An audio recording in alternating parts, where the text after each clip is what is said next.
Thank you so much, everybody, for being here. Good afternoon, good evening, wherever you are. I know we have some people joining us from different time zones. So thank you so much for marking the day and saving this time to be with us here. To those who have been the regulars who keep coming from month to month, you know that I am truly thankful to you. And to those who are here for their first time, hi, I am Kemi, and I'll be the moderator for today's event. And it's not a presentation, we're going to have a chat. And to start with is this introduction. Our organization is called Embrace DG, and the DG stands for doing good. So embrace doing good. We want that to be a mindset that everybody adopts and is running with. Also, this is a disclaimer that I have to share on behalf of myself, the organization, and even the experts that we have here. And that's to say that whatever information we share here is purely for educational purposes. It should not replace the specific information, your doctor has given or things that they have said you should abide to. So please have this as for educational purposes. You can write down questions, and when you go back to your doctor, ask them the questions that you have in mind, but do not substitute this for what your doctor is giving to you, because that is tailored to you. And also, it's important to share why this is important. I'm from the public health field, and it's all about health education. And this topic is in line with the awareness for this month. So every month, there are different awareness programs that the public health field is putting out there. And for the month of June, of course, there's a number of them, but one of them is brain health and Alzheimer's awareness. And so that's what you see here. It says, what's the relevance to public health space? That's what it is. But why exactly are we even spending time on this? Well, because it is a global concern. So it's not something that happens just in the US. There are in various countries, in various cities, people are dealing with this condition or this disease. So we have to talk about it. And lastly, tying it with SDGs, that's Sustainable Development Goals, as designed by the UN, there are different goals that we are working towards as a global community. And one major one is ensuring good health. That's goal number 3. And if you see on the screen that I have here, there are some other goals that I believe we would also be checking off. So now for a bit of interaction, very quickly, the welcome slide said, what other words can you make out from this word, the word flabbergasted? Let's see, let's quickly do so everybody can type in.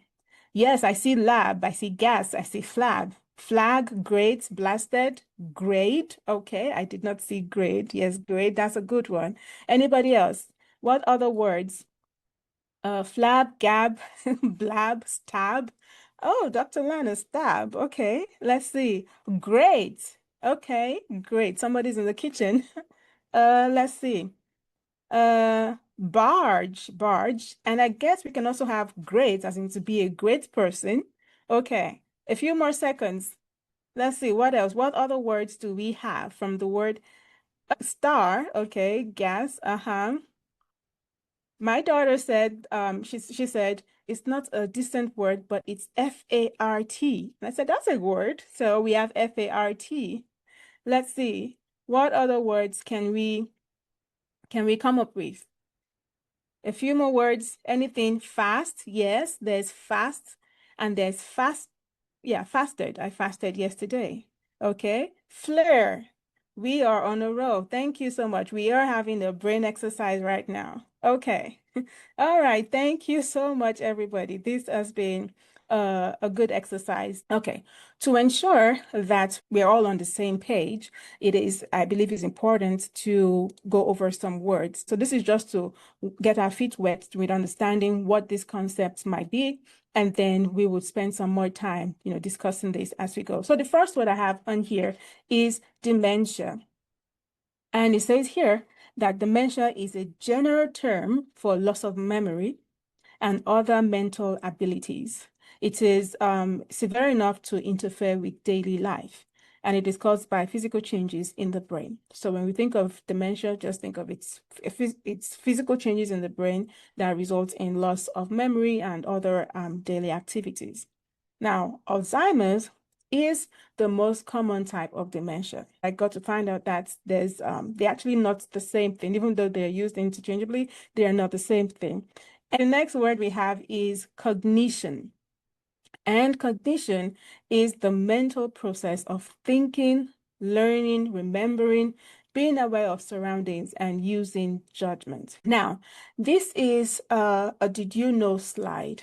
Just to run through, Alzheimer's disease was discovered over 100 years ago by a doctor, Dr. Alois Alzheimer's, and this was after he had seen in a patient that he had that she was beginning to have memory issues and thinking changes, and so that was how the disease came about to be established, and it was named after this doctor.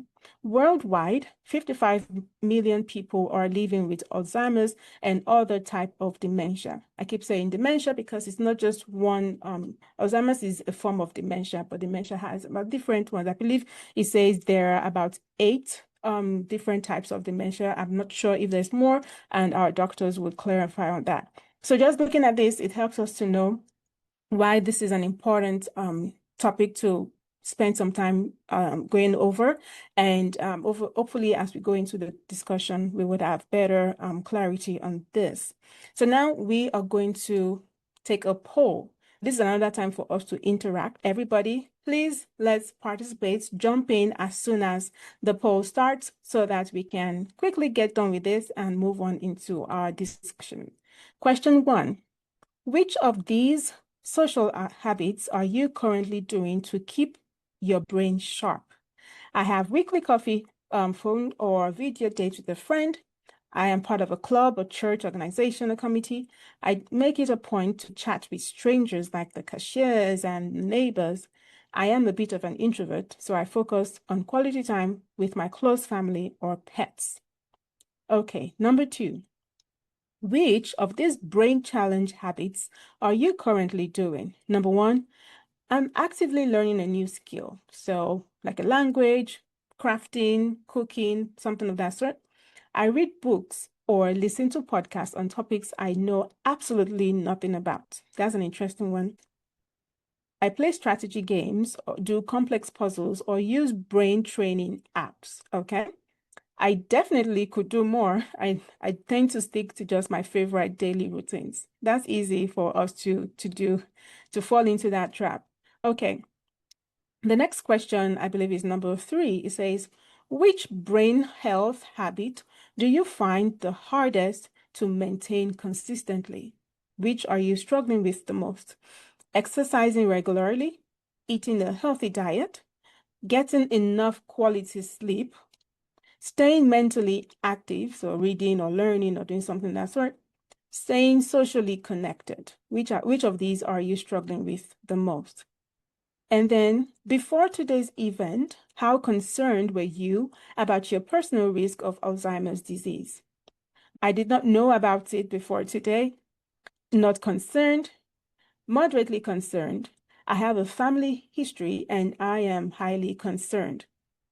And the last question here says, which statement best describes you? I want to learn how to reduce my own risk for Alzheimer's disease. I'm here because I'm concerned about a parent or loved one. I'm here because Alzheimer's runs in my family and I want to be proactive. I'm simply interested in learning more about brain health. Let's see. Thank you. More than half of us are involved or responding, so that is good. We all did very good. So it says, which of these social habits are you currently doing to keep your brain sharp? 50% of us are part of a club, an organization, something of that sort. 21% of us are a bit introverted, so it's family and pets, family and friends kind of system. Okay, let's see. Second question. Which of these brain challenge habits are you currently doing? We are a little spread on this. 33% say we listen to podcasts and topics on things we know absolutely nothing about. So, for instance, this would be for someone like me reading about neuroscience. That is not my field, but just listening to that would be a good thing. Let's see. The next well, there's a tie on learning a new skill and doing more. So we can all do more.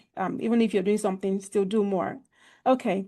Which brain health habit do you find the hardest to maintain consistency?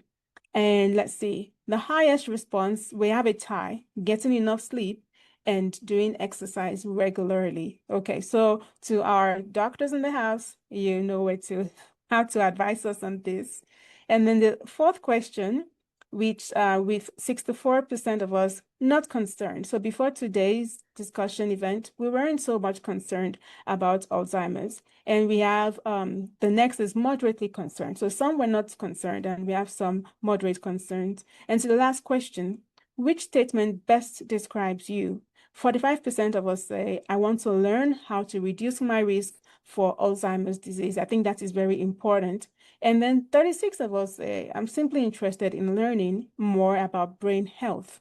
We also have people who are here because they have a parent or a loved one who is going through this. So we have a good mix, I would say, of interests and importance, why this is important to us. So thank you so much for being here and thank you for participating. Now we are going to go into our discussion properly. And to kick us off as we jump into the conversation now, the very first question is dementia, Alzheimer's. They're different and they're similar. Would you please explain to us the connection between these two diseases? Sure. Dementia is it's an umbrella term, so it includes all different types of cognitive disorders. That would include Alzheimer's, and then there are other types of dementias like vascular dementia, Lewy body dementia. Even with people with Parkinson's disease may develop dementia. And I think the distinguishing feature you would see in the brain. So technically, the way that you would diagnose and differentiate between the different dementias is with a pathology report. So either autopsy, looking at the brain tissue itself, or some kind of biopsy. And with Alzheimer's dementia, the problem cellular wise is there are abnormal proteins. So these abnormal proteins are called amyloid, beta proteins, and neurofibrillary tangles. And that is our theory. It's not 100% as to why people with Alzheimer's have memory problems. They may have issues with planning and executive functioning and, things like that. But that's really the difference, is dementia encompasses many different cognitive disorders, including Alzheimer's, and that's one way we distinguish it. We can distinguish it by seeing the patient, and there are many features that distinguish it as well. Oh, thank you very much. You started off with using big words already. I'm like, oh boy, this is going to be an interesting one.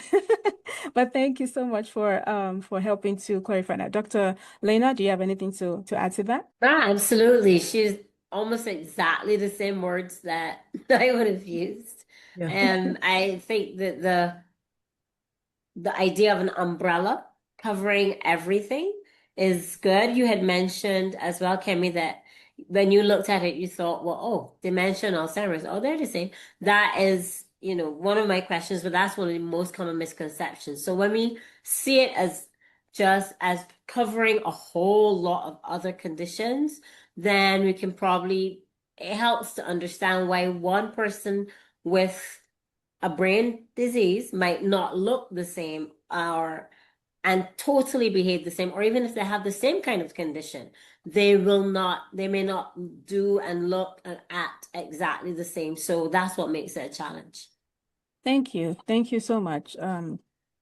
We have a lot to uncover, so I'm just going to keep jumping in to say, very first thing on everybody's mind, is Alzheimer's disease an inevitable part of aging, like something we just have to say is going to happen to me anyways, or is it preventable, or can it be delayed? What's the response to that, please? Well, no, it's not inevitable. So if you take a group of us, 10, 100, what's the likelihood that one or two may end up with Alzheimer's? It's not an inevitable part of aging, no. So you can be rest assured you're not going to turn out, dotty, as we say in the Caribbean, just because you've gotten older. Aging, I always tell my clients, is not a disease. the disease is Alzheimer's and dementia and so on. Aging is a process. So can it be prevented? No, not as far as we know. It is defined as an irreversible neurodegenerative disease, which means that what is happening in the brain is going to progress and decline. How fast that happens and how severe it does happen, how long it takes to happen, and how it happens in other persons will vary, but it is at this point irreversible. It can be delayed with interventions of nutrition and so on, so the person might not be as severe, but yeah, we haven't found that golden ring yet. Yeah, there's no cure, but what I do tell my patients is it's not inevitable, just like Dr. Husband said. A lot of my patients, they come into my clinic and they are super worried because they're forgetting their keys and they're forgetting appointments and, like, is this the end, doc? Like, how long do I have? And what I say is there is a spectrum, and so there's normal aging. And we are going to be forgetting a few things as we age, although there are some things to help to mitigate that. And then there is something called mild cognitive impairment, which does not necessarily mean that you're going to progress to dementia. It's not inevitable, even if you have a little bit more problems with memory, and we can go into defining what mild cognitive impairment is, but it's not inevitable. As far as slowing things down, overall, I think just lifestyle changes really help. So one thing I tell my patients is exercise, but also strength training, meaning weightlifting. And weightlifting, according to research, is linked to increasing the volume of your memory centers or the hippocampus. And this is something that is very accessible to people. They can exercise, they can lift a few weights, and then just modifying other things to reduce their blood pressure and cholesterol, diabetes, sugar, all these things. Thank you for sharing that. In fact, you've gone into two questions just with the responses you both gave, because the next one is, how do you differentiate regular aging and forgetfulness and development of this disease? So you had mentioned there's a word you said, it starts with the M. I cannot reproduce the word, but yeah, but if you could expatiate more on that on the difference, yes. So mild cognitive impairment, I will just give general terms. It just means that maybe you're experiencing more memory issues than your peers in your age group, and it's got you worried. And so you may go to a physician, your primary care doctor or a neurologist, and they'll do a cognitive test. And you have scores. Maybe the score is a little bit lower, but it's still not breaking into the category of dementia. When someone has that worry and there are some memory deficits, in mild cognitive impairment, it does not affect their day-to-day living. They're still independent. They're still able to, just accomplish whatever their responsibilities are. The main difference between mild cognitive impairment and actual Alzheimer's or dementia is the independence and also the insight. Like, they are worried about it, they're thinking about it, they're thinking about ways to help to maybe slow the process down. There is hope with mild cognitive impairment. It does not necessarily lead to dementia. It can plateau, it can stay stagnant. Sometimes it can even improve if there are some other factors like depression, for instance, even metabolic factors. So metabolic meaning maybe there's a thyroid issue or some other issue that you need to address with your doctor. And those things will also help to improve. Thank you. memory. Thank you, ma'am. That's really helpful. It helps to reassure a number of us. So I heard you did say something about the score. So is this a thing that I go to my doctor and say I want to do a cognition score test or something? Is that something I can just order, or do I need to get to a certain age, or when do we start, doing all these screenings and testing? Yeah, so you can do a screen yourself, and that is actually called SAGE, SAGE. So you can do that at home, or you can have someone help you do it. I do recommend that you visit your doctor, your gerontologist, or your neurologist, and they can also perform something in their office called a mini mental status exam or a Montreal cognitive exam, or MOCA. Yeah. And there are even some more very specific, more involved tests that a neuropsychologist can do for you as well. Thank you. I have heard about MOCA before. And so just writing this again brings to mind, oh, there's been this conversation of something that can be done. So to everybody, get curious and and do the SAGE test and maybe talk with your doctor just to see exactly where you are. Not to scare ourselves, but at least know where you are. Okay. So the next question is misconceptions. What are the things that we are knowing wrong or understanding wrong about Alzheimer's, please? I'd say kind of similar to what we were talking about before, that it is a one size fits all, that everyone progresses the same. You can tell by their face that they've got Alzheimer's, and that they may have a blank look, or they're not answering you, they're not remembering, they may behave the same way in terms of not remembering things, not remembering faces. But that's not that misconception then kind of paints everyone with the same brush. And it can be quite discouraging for families, because when we assess Alzheimer's disease, it's got so many stages. So from 1 to 7E, and you break that down. So you go from where you're just mildly impaired to absolutely dependent on your caretaker for everything. Many people don't often end up like that. You did mention a 1 in 3 will die, but there are 2 in 3 that will be fine.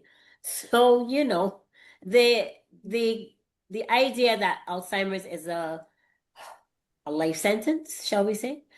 A life sentence of where I can no longer do anything at all. I will forget everything. I will forget everybody. I'll forget my own name. I won't recognize myself. I can't do anything for myself.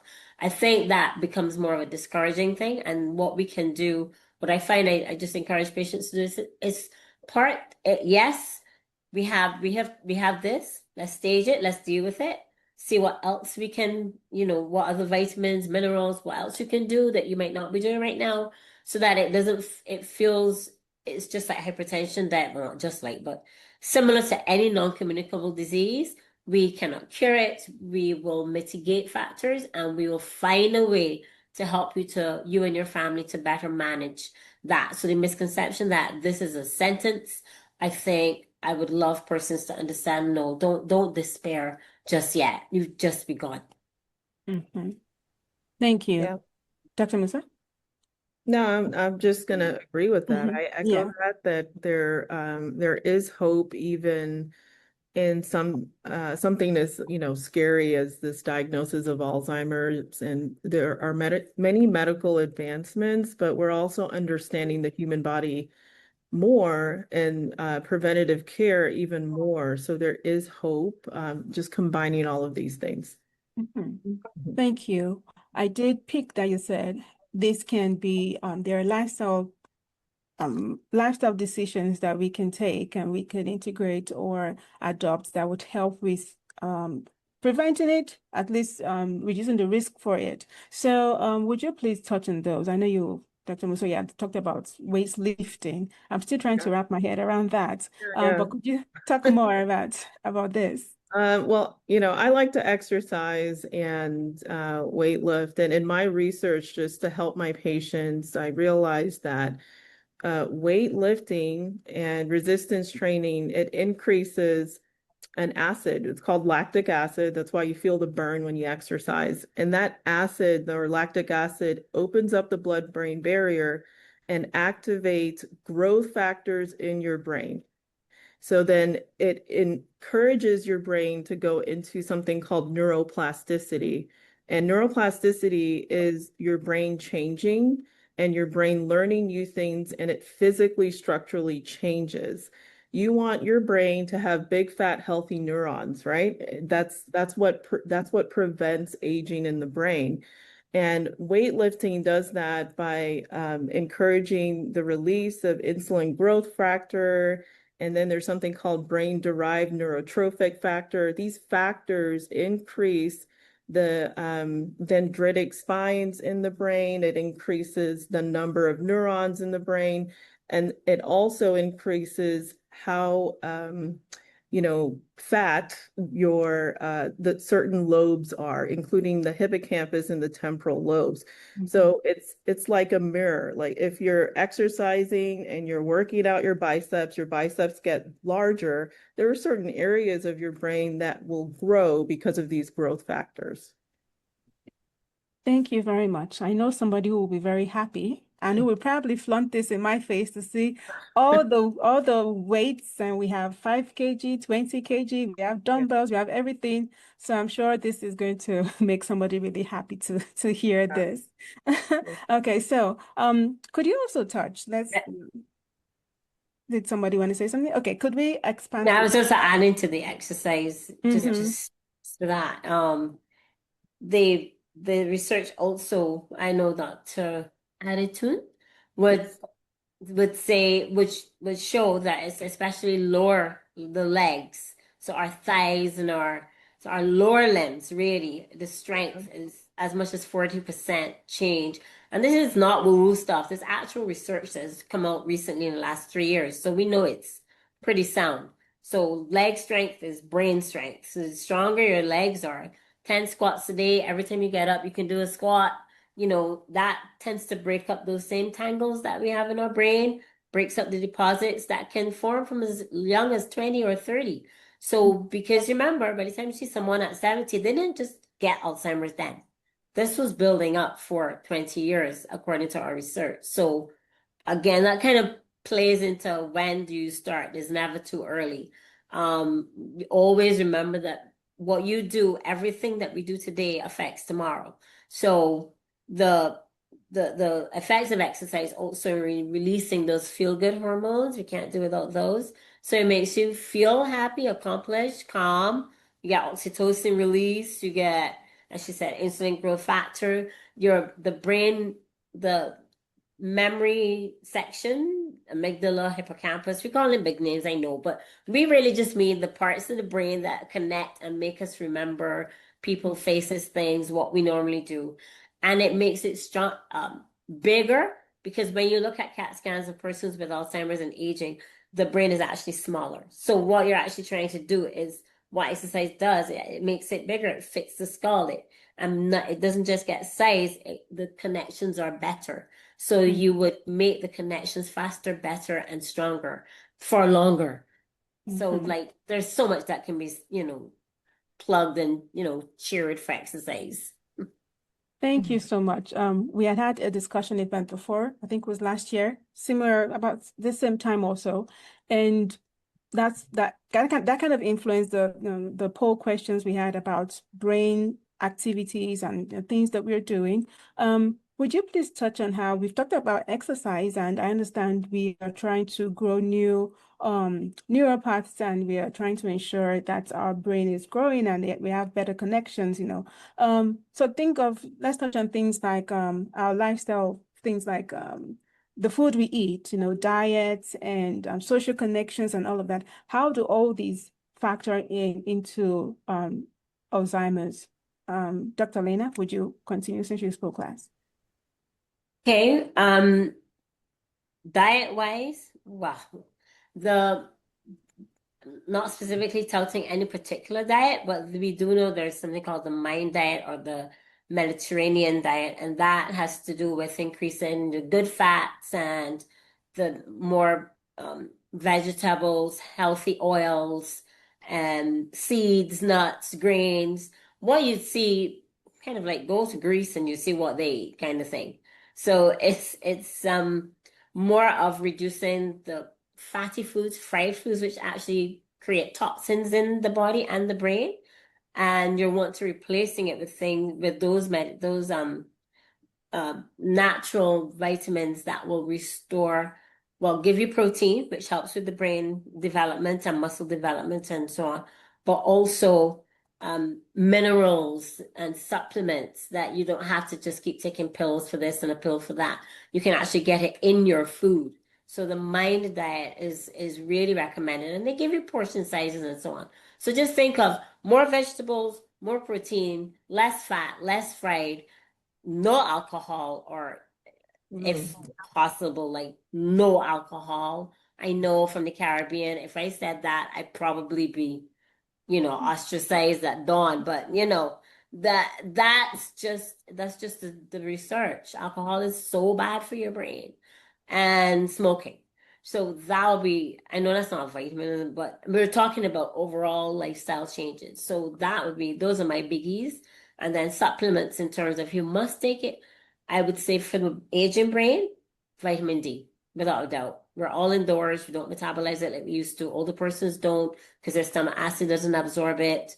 And B12 is the vitamin for the nerves, and magnesium that helps to absorb nutrients and minerals into the brain and body as well, kidneys and liver and too. So it ain't hard to do. It's just that I think what it is being mindful and adding a little bit each day and taking out a little bit each day to your diet and making it something that the whole family can enjoy, and not just saying, okay, you're just going to eat this salad and that's it for the rest of your life. Thank you. Yes, are not we're not just going to eat because we just have to stop ourselves. We should also enjoy what we eat. So thank you for ending on that note. That is actually encouraging. Dr. Musa, the question I have for you now is because you also mentioned this, with some other diseases that's occur like diabetes, obesity, high cholesterol levels and all that. How do these other conditions that we may have, how do they predispose us for Alzheimer's? How do they increase the risk? How does that come together? Yeah, so in my research, I wanted to see if cardiometabolic disorders like diabetes, hypertension, obesity, does that have a connection with dementia? And other people have undergone this research before, and the answer is absolutely yes. And what we've seen is that people who develop chronic kidney disease may also have risk factors like high blood pressure and also diabetes. And all of these things may affect the brain in different ways. They may affect the blood vessels that are feeding the brain, and it can cause reduced blood flow, reduced oxygen to certain areas of the brain. It may also increase inflammation. And so you have an inflammatory process, and it's basically an abnormal immune system process, and that will also affect your brain negatively.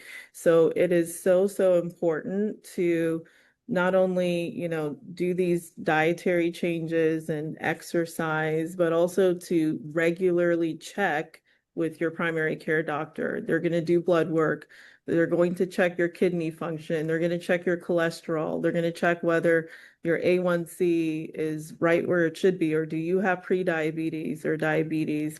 All of these things are very important so that you can address it early before it starts to add up as far as some of these damaging effects of the brain. So yes, there is a connection, and the risk factors are chronic kidney disease, high blood pressure, diabetes. Mhm. Mhm. Well, there's hope. There's hope still, just like Dr. Lana said, there's hope. So, so yeah. So yeah, there is hope. Amen. Amen. Yes. Amen. Hallelujah. We gotta give ourselves hope. So thank you so much, Dr. Adetoun, for sharing. So now let's think about it. We have family members who might be, dealing with this, or we have aging parents. What are signs that we should be looking out for, warning signs that families should note or should be on the lookout for, especially as we interact with, our loved ones. Dr. Musa, you want to take it? Yeah. Well, warning signs would be short-term memory loss, but really also just sometimes what I see is disorientation. So not knowing the date or who the president is, or, recent events, things like that. A lack of insight where they don't see that there's maybe something wrong. I also see a lot of issues with executive functioning. So that's planning and just maintaining the household, taking out the trash, planning dinner, for instance, cleaning. And then the main thing is managing your finances. And in med school and training, they used to say, well, if you cannot balance your checkbook or you're seeing that in a family member, then that might be also a sign.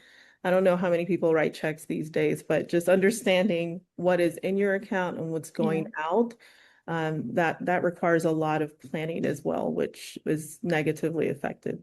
So those are some warning signs. You don't have to look at all the warning signs, even if you just have a few, not to approach it with fear, but just to say, well, how do I address it? Because now I'm seeing this. Thank you. So, my question, my follow-up to that is, if we are seeing all these signs, say for instance, I'm seeing it in my parent, how do I bring this up with them or with my doctor, because I don't want to be the one to say, hey, you might be, So how do we handle this, Dr. Lana? Yeah. And pardon me, So one quick second. I do acknowledge that you said you are caregiving to your grandma, and we are, I on behalf of everybody here, we are sending you loads of hugs and warm thoughts, especially received. as you are going through this phase also. But yes, please go ahead. Yes. Yes. It's a blessing and a, challenge. Thank you. Well, one of the things we see in the Caribbean is persons have self-neglect, so they tend to wear the same clothes. You're like, you in the same clothes again? Or they may not remember the want to go bathe as much as before. The withdrawal or the mood changes, a little bit irritable. I find that happens a lot. Especially if you ask a question that they answered or they didn't answer correct, and you said, well, are you asking again? Or they ask you, so, but you asked me that already. No, they get very irate. So we realized long ago not to repeat. I always say to families, don't repeat the same question, but that's how you start to know. But when approaching it as in a family group, I'd say my expressions would be gently, directly, but non-judgmental and non-confrontational and not in a crowd. So like all six family members descend on mom and say, you're not remembering. You forgot the keys. You nearly wrote off the car last week. You didn't pay the bills. We owe the light. Be taking you to the doctor. That is going to create resistance in anybody, and also embarrassment, because here she is now feeling as though you're placing me in as a child now. I have no dignity. So I think it robs. What we can do to preserve dignity is to just approach, say, mom, one person, two people, children, the ones that, they get along the best, I find. Or even so, just do it gently. Mom, I noticed we didn't get to pay the bill the last time. Or I saw that you had forgotten, you said you forgot the way home. Are you feeling okay? Don't bring up the idea of dementia, memory loss, or anything. You feeling okay? Maybe we should just go to the doctor and get your blood pressure checked, get your sugar checked, and let the doctor make and see if all is well. Because we can't take the blood test here at home. So we're just concerned. I find that just saying we're going to the doctor for a checkup as opposed to something is wrong with your brain and we need to take you now, obviously you get a better result from that. Mhm. You have spoken so well. In fact, I have a question. One of our members on here has a specific question. Her dad is going through this phase and is refusing to wear clothes, peeing in the trash can, took out the trash can, peeing on the floor. So now the trash can is back to at least, help mitigate with the floor mess. But just all of that, not wanting to do stuff. So I know you had started talking about not wanting to take a shower and all that. So what advice would you give to her and the family in how to help their dad through this phase? I'd have to just ask a tad question before. Has dad been to the doctor as yet, or is this just an observation? Oh, been to the doctor already Been to the doctor and already. diagnosed, yes. So you may need then a home nurse, a stranger who dad would not see as a threat, if that is possible, that's convenient. That helps a lot because it takes away the pressure from you, that you having that parent-child conflict.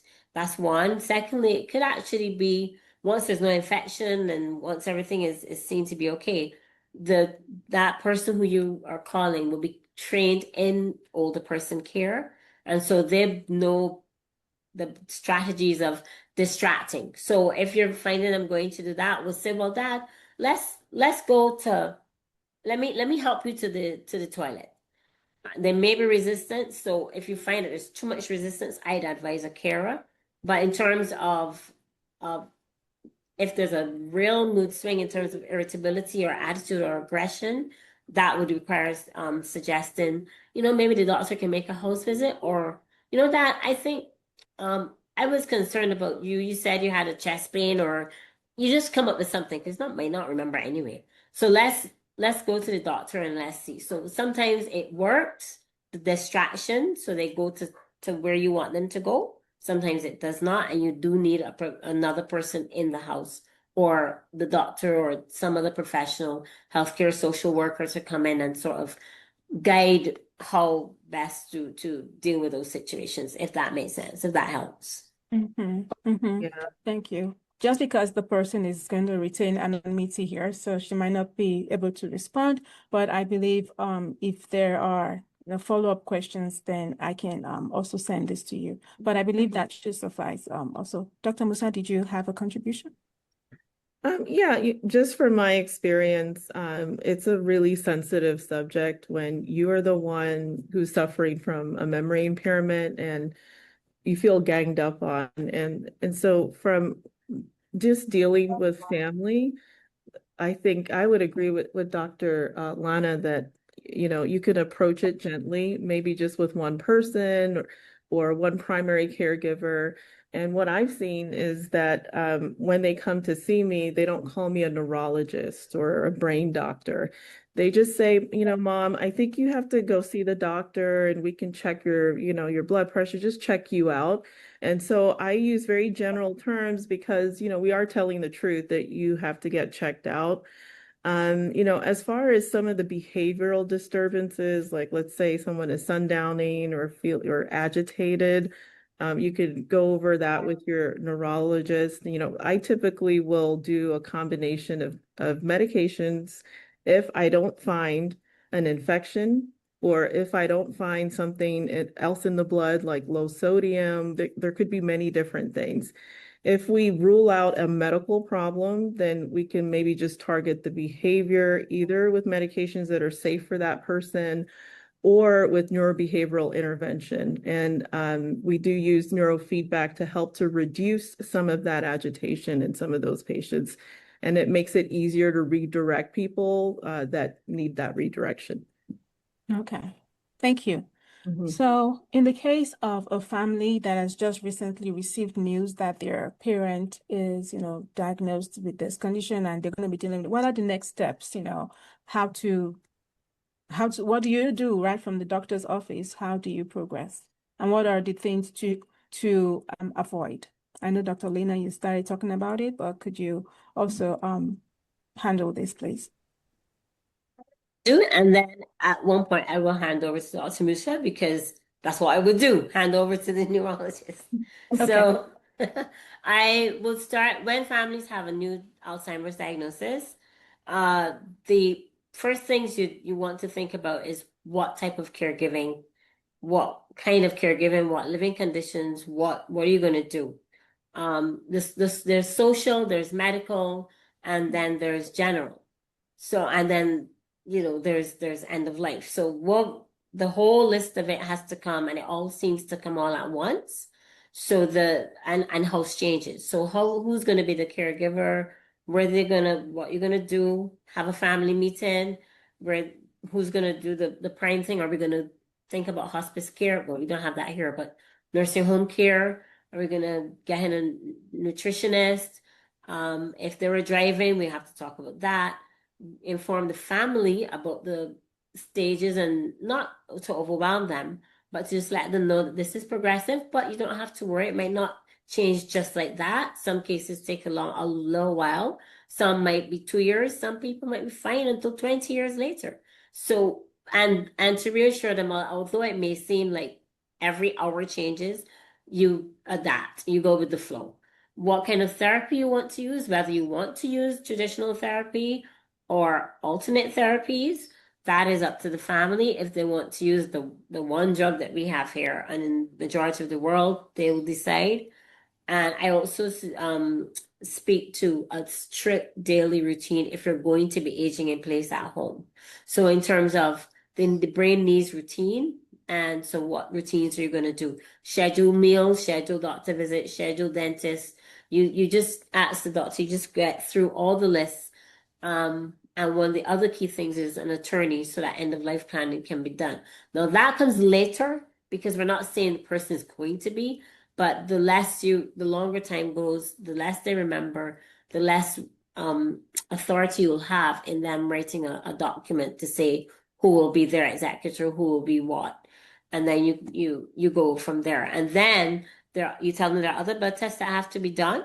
There may be scans that need to be done. They'll test you to see if your kidneys and liver and so are working, but there's specialized tests that we will have to hand you over to the specialist. And that's where Dr. Musa, you come in. Yeah, I'll speak to that as well. So we deliver this diagnosis of dementia, maybe Alzheimer's disease, and there are stages. For early Alzheimer's or even mild cognitive impairment, that there are some treatments out there, medical treatments. One would be an infusion where they inject or infuse something into your vein, and it's a monoclonal antibody. So that means that it targets what we think is causing the dementia, which are the amyloid plaques in your brain. That requires you to go to a specialized Alzheimer's center, and there are many across, the United States. It also requires that we understand that this is likely the diagnosis. So your family member would get a scan, and it would be an MRI, but also something called a PET scan. And we are looking for the amyloid in that PET scan to confirm what we think is going on. Is this Alzheimer's disease? And if it is, then they might qualify for that type of infusion. The point of that is to reduce the amount of amyloid in the brain by targeting those areas in the brain. You would sit down with your doctor and talk about the risks and the benefits of that. There are some risks, including swelling in the brain and bleeding. And so you would have to go to a professional that is, monitoring how you or your family member does on a regular basis, at least a monthly basis with repeated scans. There are some other oral medications out there that can help to slow the progression of memory decline. One would be Momentin, the other would be, Aricept or Donepezil. There are things out there that you can take on a daily basis. And then the preventative lifestyle does not change. We talked about exercise, we talked about, diet. We did not talk about socializing. So staying social, that routine that Dr. Lana had talked about is really important. Just being connected and getting that family member to stay connected in family, but also to go out and socialize, maybe at church or other organizations, helps to exercise your brain so that you can maybe stabilize some of that decline as well. And that's how I would approach it. There are supportive things that I would do, like refer them to speech and cognitive therapy. That helps to exercise the memory centers of the brain, sometimes the language centers, depending on what that person needs. Some people suffer from anxiety, depression. These are comorbid or co-occurring conditions to the dementia as well. We could approach it with medications. We could approach it with maybe even family therapy. And then I approach it with the alternative therapies as well, including neurofeedback. Thank you so much, doctors, for sharing that. I'm not going through this, but just hearing all that you're sharing, I can, I put myself in the position of someone who is receiving this news and thinking all the things that you need to figure out. But what I'm also hearing is that, everything doesn't come crashing down. Yeah. There's progression, there's time, and we have a question. Okay, what is the major cause of Alzheimer's? Okay, so Dr. Adetoun, it comes back to you, major cause of Alzheimer's. Well, we think that again, it's from these protein deposits, the amyloid and also the neurofibrillary tangles. We think that's what causes it, but it's interesting because we do see those deposits in younger people and also in people that may not ever progress to Alzheimer's, but that's the best biomarker that we have right now. Other things that might be linked to Alzheimer's is genetic predisposition. So there are genes out there that we test for as well.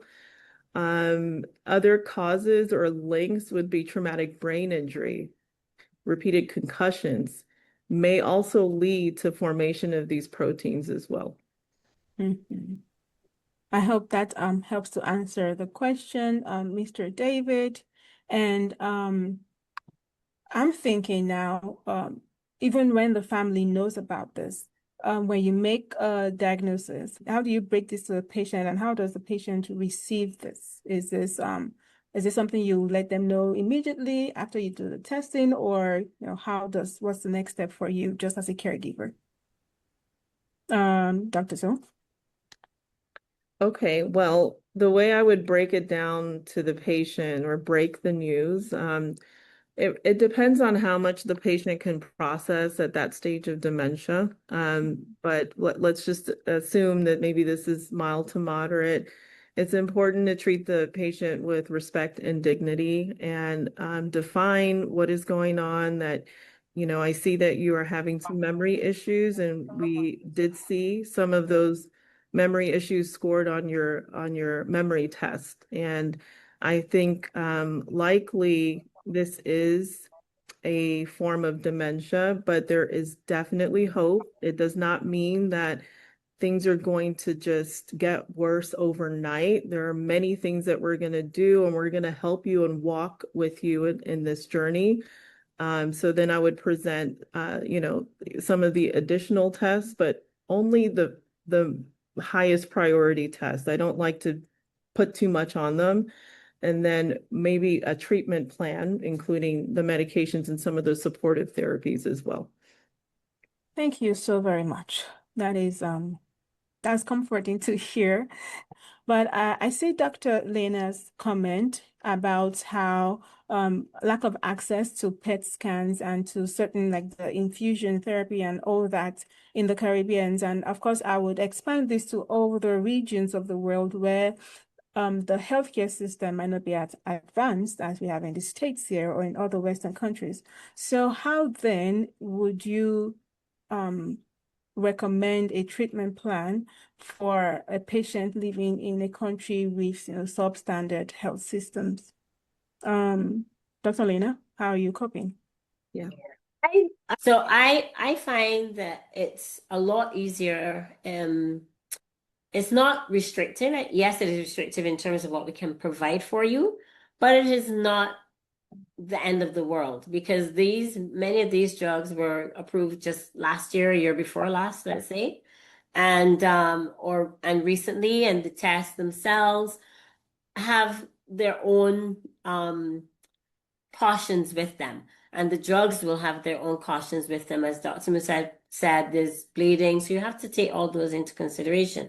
However, because it is such a brain health is such a vast area, I say to my patients, we are treating you, the person, your brain, your health, your heart, your kidneys, your liver. They're all going to be your blood pressure, control of any other non-communicable diseases.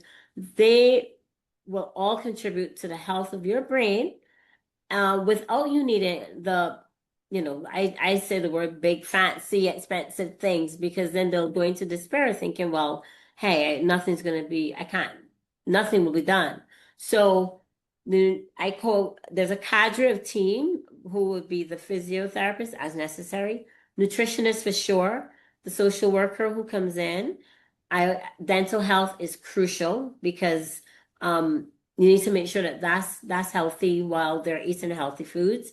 And then the nutritionist is able to adjust for the person's finances, what they can eat, how they can incorporate their diet in order to get the best out of it and still um to eat, pay their bills, live life, and so on.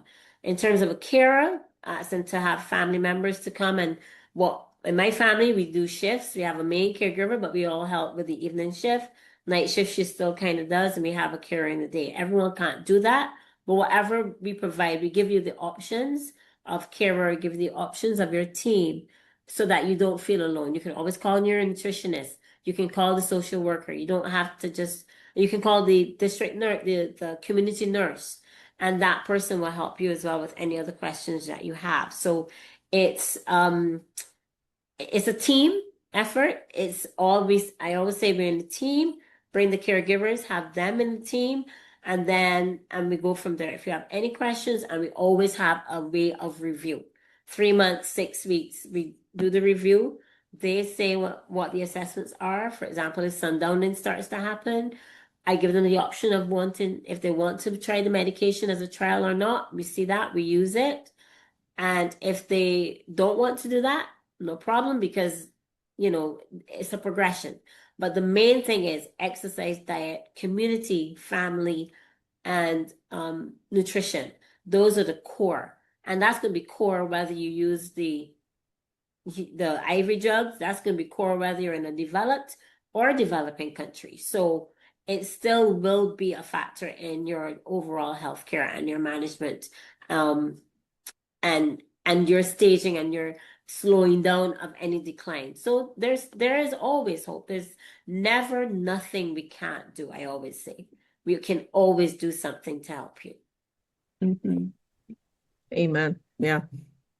I'll just add that so those infusions that I was speaking of, they're extremely expensive. And even in the United States, not every patient will qualify just because of insurance hurdles. And I mean, we're talking like $30,000-$40,000 for treatment, something like that. And I will also say, reviewing all of the research studies, as far as the benefit, I'm not sure if it's superior to everything else that we're talking about. Okay, so the personalized approach that Dr. Lana was talking about, the lifestyle interventions, understanding what your blood pressure is and what your labs are, being a super ager. A super ager is someone that is social, that, even like volunteers. These things all help to prevent dementia and Alzheimer's. Mhm. Thank you. Absolutely. Mhm. You actually brought this to an interesting part because I was just thinking about sleep. And I know there's been, looking around and putting this together, I saw the, things about sleep. So how does sleep come into play in managing Alzheimer's? Dr. Adetoun, please.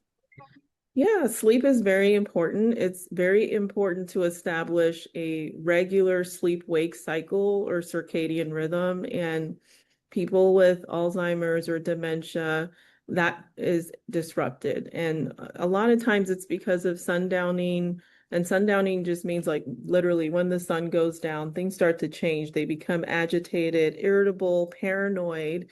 They may not be interpreting what they are seeing or hearing correct, and they have illusions where maybe there is a shadow in their room. They think there's a man stalking them, things like that. And so that will interrupt their sleep-wake cycle. It's important to, despite all of that, have just a regular time to shut everything down in your household, to remove devices from their room. So this would be television screens and, even cell phones, things like that, because that will interrupt their sleep-wake cycle. Magnesium is really wonderful for sleep as well at night.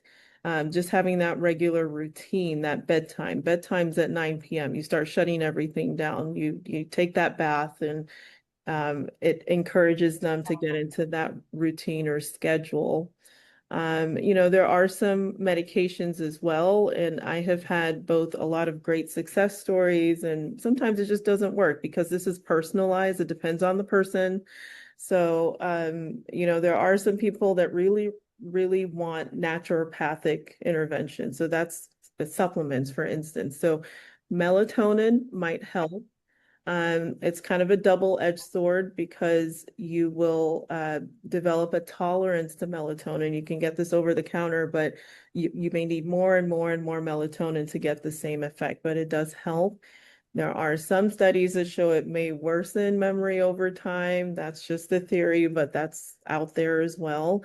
And then there are medications. So medications that I typically will give for problems like this would be an atypical psychotropic or antipsychotic. And it does help to calm things down.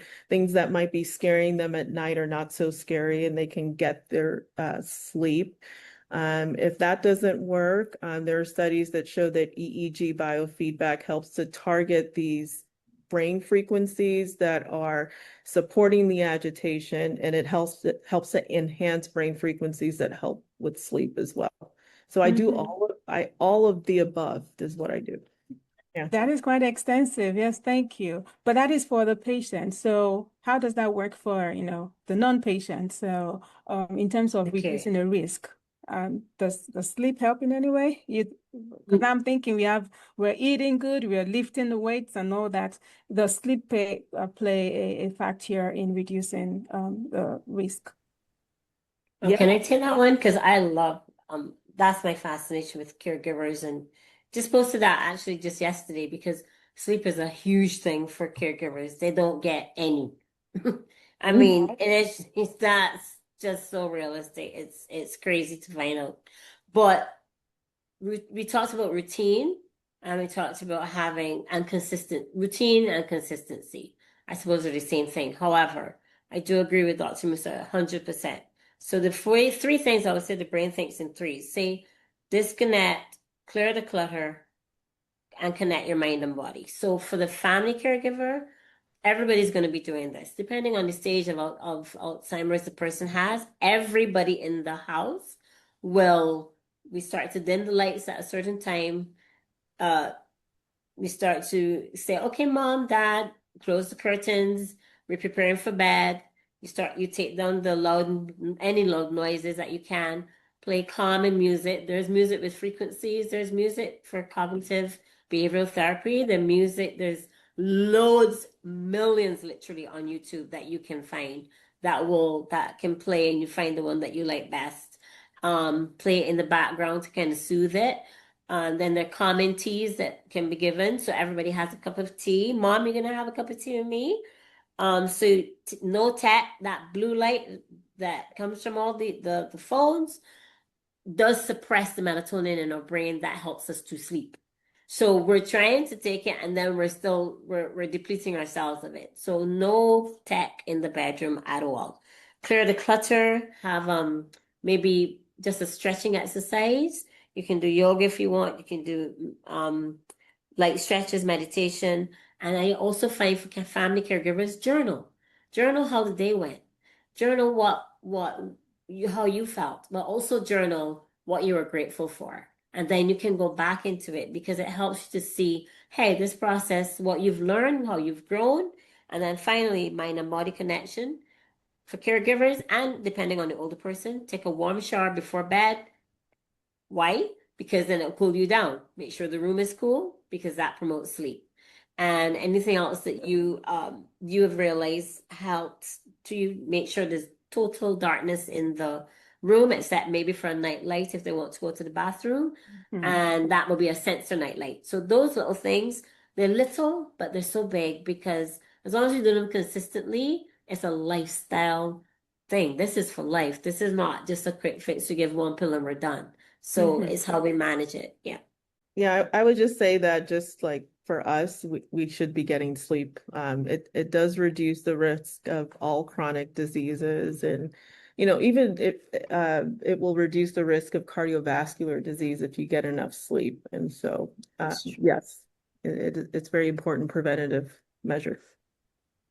Thank you. Thank you. And as we wrap up, I have a question for Dr. Musa here. Okay, this is posed to you. And the question is, so what is your take on Alzheimer's now being diabetes 3? Will we then see increased incidence of dementia due to diabetes becoming an epidemic? And then the next question is, are there certain processed foods or chemicals linked to dementia? That's a good question. Yeah, so I've heard Alzheimer's referred to as type 3 diabetes because there's a link with insulin resistance, and there's definitely a link with high glucose hyperglycemia as well. All processed foods, they spike your blood sugar. Like most of these processed foods will do that. So as to just picking like one versus the other, I would just say to focus on whole foods that are high in fiber, high in protein, things that are colorful as far as vegetables, just to get that well-rounded diet. And I think we already mentioned the MIND diet. The Mediterranean diet is extremely important as well. So I would focus on those things. But yes, it is that is a term, and it's because it's linked to insulin resistance. Insulin resistance. Okay. That's right. Thank you. And is having tetanus a risk factor for Alzheimer's? Hearing losses. Yeah, Hearing losses, for Dr. sure. Lana, you wanted to. Well, is vision tinnitus is more of the eighth nerve dysfunction, inner ear dysfunction, and that is specifically for the inner ear. So, but hearing loss, if it is definitely because they can't hear you. They're not processing, the brain isn't processing, they didn't hear what you said. They made up what they thought they heard you said. And then you're like, no, I didn't say that at all. And many older persons, especially in the Caribbean, I don't for general, but it's a pride thing. They don't want you to know that they're losing their hearing. So they might go for weeks or months sometimes until you then realize, no, something's wrong. But tinnitus itself, as far as I'm aware, is not a risk factor for Alzheimer's, but hearing loss, vision disturbance, because they can't see where they're going. Those two are the two core things that should be checked apart from your regular doctor's visit, because not that they're not causative, but they can make the progression of Alzheimer's worse, in that the person just becomes more confused, more disoriented, and so on. You're welcome. Absolutely. Yeah. Okay. And then the very, very last thing to wrap us up, if there are things that we should have touched on that we did not touch on, something you want to share as quickly as you can to wrap us up, final words. Dr. Lana, would you start, please? Oh, aging is a beautiful process. It is not a disease. Alzheimer's is one of the diseases of dementia, to get that one clear. And it does, although it does have stages, it can be managed with social and diet factors. So don't despair if you've been given a diagnosis, and also live life as fully, age as gracefully as you can, age like fine wine, because you deserve to enjoy this part of your life. That is so beautiful. Dr. Musa, please. I would say that, prevention strategies are accessible for those that are, worried about their brain health. Maybe they want to prevent dementia or Alzheimer's. And, key prevention strategies would be, we talked about diet, we talked about exercise. We also talked about being and staying social. One thing I did not cover is mental health in general, as just targeting that as a prevention strategy. And people that tend to be negative, or maybe you're just struggling with depression, or you're ruminating and dwelling on things in the past that have hurt you, things that are negative, that's called rumination. That might also increase the risk of mild cognitive impairment, dementia, or even neurofibrillary tangles. So I would say to target those areas, including mental health. Don't feel ashamed to do that. It is part of your whole body health and this whole holistic idea of health intervention. Mm-hmm. Thank you so much for closing us out with that, because it all comes down to the totality of the experience that we have. So your mental health, your physical health, your emotional health, but every aspect of our existence, I believe, is what you're saying that we must take care of, because that also goes to our engine room, and that's the brain. So thank you so much to my dear doctors. Thank you for coming to my rescue and for helping to ensure that we have had a lovely time. I have had a lovely time, because this has been very eye-opening. We are all going to age by God's grace, and it's important that we age beautifully, like Dr. Lana say. Enjoy your aging. And for those of us who are dealing with parents or loved ones in this stage, all hope is not lost.